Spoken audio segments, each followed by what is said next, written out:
শুভ সকাল বন্ধুরা। চলো আজকে আমি তোমাদের মিষ্টির দোকানে কচুরি আলুর তরকারি যেটা পাওয়া যায় না, ওই আলুর তরকারির রেসিপি বানিয়ে দেখাবো। একদম অথেন্টিক, স্বাদে গন্ধে একদম অবিকল হয়। চলো দেখে নিই, ঝটপট বানিয়ে ফেলি রেসিপিটা।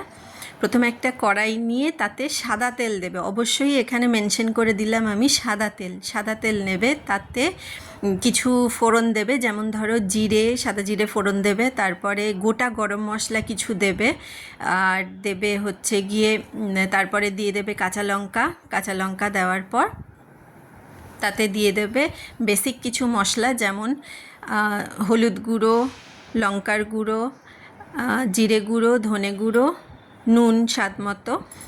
আমি কিন্তু এখানে কাশ্মীরি লাল লঙ্কার গুঁড়ো ইউজ করেছি, যাতে করে ওই কালারটা একদম হুবহু একই রকমই আসে। তো সব কটাকে নিয়ে আমি কিন্তু একদম ডাইরেক্ট মশলাগুলো তেলে দিয়ে দিইনি, কেন কি ডাইরেক্ট মশলা তেলে দিয়ে দিলে পুড়ে যেতে পারে, সেই জন্য আমি একটু জলে গুলে মশলাগুলো দিয়েছি। দেওয়ার পর একটুখানি ভেজে দেখো, আমি এখানে চারখানা স্মল সাইজের, একদমই স্মল সাইজের চারখানা টমেটো নিয়েছি।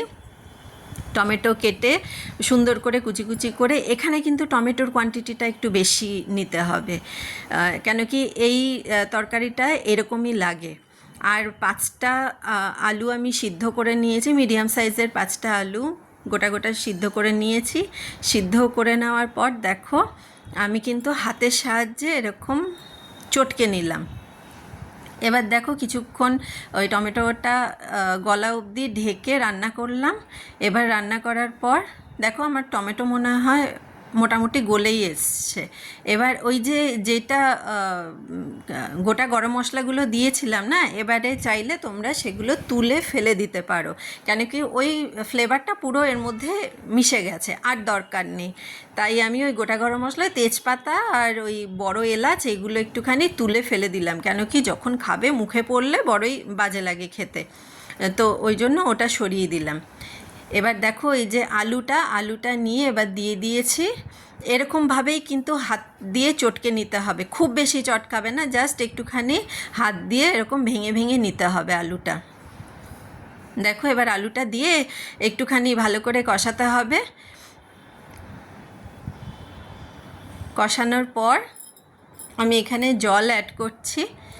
এইখানে কিন্তু আমি এখানে বলে রাখি, এই তরকারিটা কিন্তু একটুখানি মানে ঝোল রেখে করতে হবে, কেন তোমরা দেখেছো তো মিষ্টির দোকানে যে কচুরিটা দেয় তার সঙ্গে যে তরকারিটা দেয়, আলু তরকারিটা, ওখানে কিন্তু একদম ঝোলঝোলও থাকে, আবার উপরে তেল ভাসে। এটার হচ্ছে গিয়ে মানে রেসিপিটাই এরকম। তাই এখানে তেল বেশি নিতে হবে, একটু টমেটো বেশি নিতে হবে, আর অবশ্যই ঝোলের পরিমাণটা একটু মোটামুটি রাখতে হবে।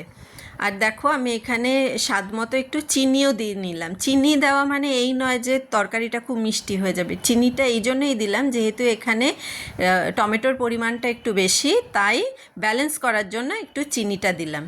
এবারে দেখো আমার ঝোল ফুটে গেছে, তাই আমি একটু গরম মশলা দিলাম।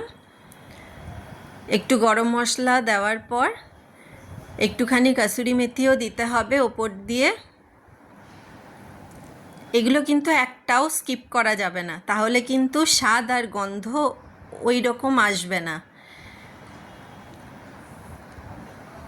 আর সবার লাস্টে আমি ধনেপাতা দিয়ে এটা নামাবো, কুচি করা ধনেপাতা সেটা দিয়ে নামাবো।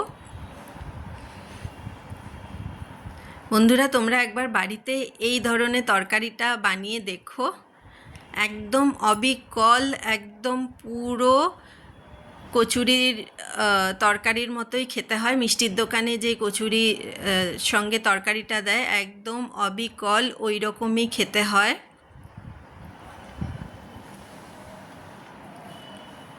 এটা তোমরা একবার অবশ্যই বাড়িতে বানিয়ে দেখো। দেখো আমার কিন্তু তরকারি বানানো হয়ে গেছে, ঝোলটা আর বেশি আমি টানাবো না।